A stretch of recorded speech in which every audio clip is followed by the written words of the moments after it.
बच्चों हम लोग सीख रहे हैं लघुत्तम समापवर्त। आज हम देखेंगे अभाज्य संख्याओं के द्वारा लघुत्तम समापवर्त निकालना।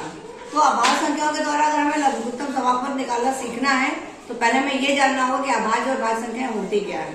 तो आइए देखते हैं भाज्य और अभाज्य संख्याएं होती क्या है। तो अभी हम पहले यहाँ ये देखेंगे कि 1 से 10 तक की अभाज्य और भाज्य संख्याएं कैसे निकालेंगे। ठीक, तो इसे हम क्या करेंगे, हमें ऐसे देखना है कि 2 में हम किन किन संख्याओं के भाग दे पाएंगे। जैसे कि आप देख रहे हो 2 में हम 1 से भाग दे सकते हैं और 2 से भाग दे सकते हैं। इसी तरह से 3 में हम किससे भाग दे सकते हैं, 1 और 3 से। 4 में 1 2 4, ठीक है। 5 में 1 5, 6 में 1 2 3 6, 7 में 1 7, 8 में 1 2 4, 9 में 1 3 9, 10 में 1 2 5 10। तो आप यहाँ देख रहे हो कुछ संख्याएं जिनमें हम सिर्फ उस संख्या से और 1 से भाग दे पा रहे हैं। जैसे कि 1 और 2, जैसे कि 2 3 5 7, ये इन संख्याएं ऐसी है जिसमें हम सिर्फ 1 से और उस संख्या से भाग दे रहे हैं। और बाकी संख्याएं जिसमें हम, जैसे 4 है, इसमें हम 1 और 4 के अलावा 2 से भाग दे रहे हैं। 6 में 1 और 6 के अलावा 2 और 3 से भाग दे पा रहे हैं। 8 में 1 और 8 के अलावा 2 और 4 से भी भाग दे पा रहे हैं। और 10 में 1 और 10 के अलावा 2 और 5 से भी भाग दे पा रहे हैं।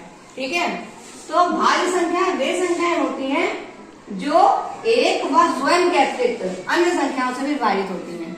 ठीक है, जो अपने से भी कटेगी, जैसे कि 4 है, ये 1 से भी कट रहा है, अपने से भी कट रहा है और 2 से भी कट रहा है। ठीक है, इसी तरह से 6 है, वो 1 से भी कट रहा है और 6 से भी कट रहा है। इसके साथ साथ वो 2 और 3 से भी कट रहा है। ठीक है, फिर 8 को हम देखते हैं, 1 से भी कट रहा है और 8 से भी कट रहा है। इसके अलावा 2 से और 4 से भी कट रहा है। फिर 10 देखते हैं, सॉरी 9 देखते हैं। 9 भी भाज्य संख्या है, 1 से कट रहा है, 9 से कट रहा है, उसके साथ साथ 3 से भी कट रहा है। फिर 10 है, तो 10 1 से कट रहा है, फिर 10 से कट रहा है, फिर 2 से कट रहा है और फिर 5 से कट रहा है। ठीक है, तो इनको कहते हैं भाज्य संख्याएं। तो फिर जो है अभाज्य संख्याएं, वे संख्याएं जो एक और स्वयं के अतिरिक्त और किसी भी संख्या से विभाजित ना हो। जैसे कि 2 है, अब आप देख रहे हो 2 जो है वो 1 से और 2 के अलावा और किसी संख्या से कट रहा है, नहीं कट रहा है। तो इसको कहते हैं अभाज्य संख्याएं, जो अपने से कटे और 1 से कटे। इसी तरह से 1 से और 3 से कट रही है, ये कौन सी संख्या हो गई, 3, ये भी अभाज्य संख्या है। फिर इसके बाद 5 है, जो 1 से कट रहा है और 5 से कट रहा है। इसी तरह से 7 है, जो 1 से कट रहा है और 5 से कट रहा है। तो ये संख्याएं कहते हैं, इनको कहते हैं अभाज्य संख्याएं। और एक चीज याद रखने की बात है कि एक जो है वो ना भाज्य होता है और ना अभाज्य होता है। तो बच्चों उम्मीद करते हैं भाज्य और अभाज्य संख्या आपको समझ में आ गई होगी। धन्यवाद।